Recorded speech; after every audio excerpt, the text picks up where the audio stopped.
காலையில் எந்திரிச்ச உடனே ஃபிங்கர்ஸ் எல்லாம் ரொம்ப ஸ்டிஃபாக இருக்குது, மரமரப்பாக இருக்குது, ஜாயின்ஸ் எல்லாம் வலிக்குது, கொஞ்சம் நேரம் ஆகுது. வெயில் மேலே வரும்போது தான் ஃபிங்கர்ஸ் எல்லாம் நார்மல் ஆகிற மாதிரி இருக்குது. அது வரைக்கும் ரொம்ப ஸ்டிஃபாக ஒரு தண்ணி டம்ளர் கூட, ஒரு சொம்பு கூட என்னால் தூக்க முடியல, அவ்வளோ ஸ்டிஃபாக இருக்குன்னு யோசிச்சுட்ருக்கீங்கன்னா இந்த பதிவு முழுசாக பாருங்கள்.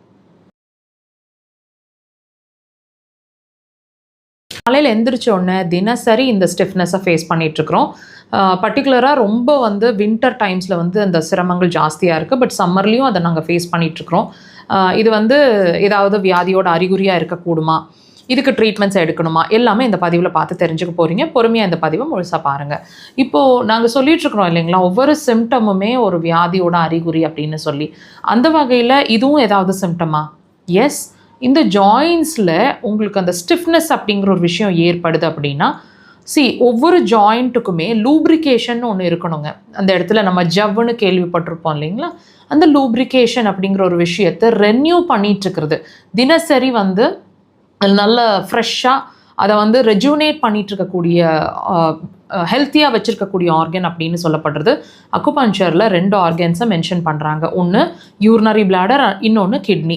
நீர் சார்ந்த விஷயங்களை பாடியில் பேலன்ஸ்டாக வச்சுருக்கக்கூடிய விஷயங்களை மேஜராக செய்து அதில் 1000 வேலைகளில் இந்த வேலையும் ஒன்று.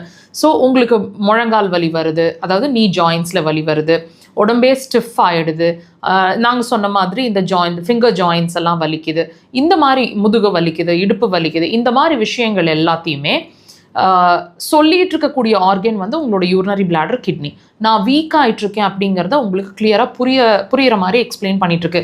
இதை நீங்கள் பார்க்குற விதம் அப்படிங்கிறது, நம்ம என்ன பார்ப்போம், இந்த ஜாயின்ஸில் வலிக்குதுன்னா உடனே இது எலும்பு சம்மந்தமான விஷயமா இருக்கக்கூடுமா, அப்படி தானே நம்ம பார்ப்போம். ஸ்டிஃப் ஆகிடுச்சு, எலும்பு தேஞ்சு போயிருக்குமா, ஆர்த்ரைட்டிஸாக இருக்குமா, ஆஸ்டியோ ஆர்த்ரைட்டிஸாக இருக்குமா, இந்த மாதிரி நம்ம பார்த்துட்ருப்போம் இல்லைங்களா. கொஞ்சம் அது நீங்கள் நிறைய பேர் ட்ரீட்மெண்ட்ஸ் எடுத்துகிட்டு இருக்கிறவங்களையும் கேளுங்க. டேப்லெட்ஸ் எடுக்கிற வரைக்கும் நல்லா இருக்குன்னு சொல்லுவாங்க. டேப்லெட்ஸை கொஞ்சம் கேப் விட்டாலோ நிறுத்தினாலோ மறுபடியும் ஸ்டிஃப்னஸோ வலியோ இருக்குது அப்படிங்கிற மாதிரி ஃபீல் பண்ணுவாங்க. இதுக்கு முக்கியமான ரீசனே நான் சொல்கிற மாதிரி யூரினரி பிளாடர், கிட்னி. இதை நீங்கள் டியூன் பண்ணி தன்னோட எனர்ஜி லெவலை அதோட எனர்ஜி லெவலை நீங்கள் நார்மல் கொண்டு வராத வரைக்கும் திரும்ப இந்த ப்ராப்ளம் பெருசாகிட்டு தான் இருக்கும், அக்ரிவேட் ஆகிட்டு தான் இருக்கும். ஸோ ஒவ்வொரு சிம்டமுமே டெஃபினெட்லி ஒரு விஷயத்தை நமக்கு சொல்லிட்டு தான் இருக்குது. ஸோ அதுக்கான இம்பார்ட்டன்ஸை கொடுத்து அதுக்கான கிளியர் விஷன், அதாவது நம்ம எங்கே தான் ப்ராப்ளம் இருக்குங்கிறத புரிஞ்சுக்கிட்டு ட்ரீட்மெண்ட் எடுத்தோம் அப்படின்னா கண்டிப்பாக சக்ஸஸ் இருக்குங்க. ஆப்ரேஷன்ஸ் இல்லாமல் அக்குபஞ்சரை ட்ரை பண்ணணும்னு நினைக்கிறீங்கன்னா தாராளமாக வித்தின் அ வீக் ஆர் 2 உங்களுக்கு டிஃப்ரென்ஸ்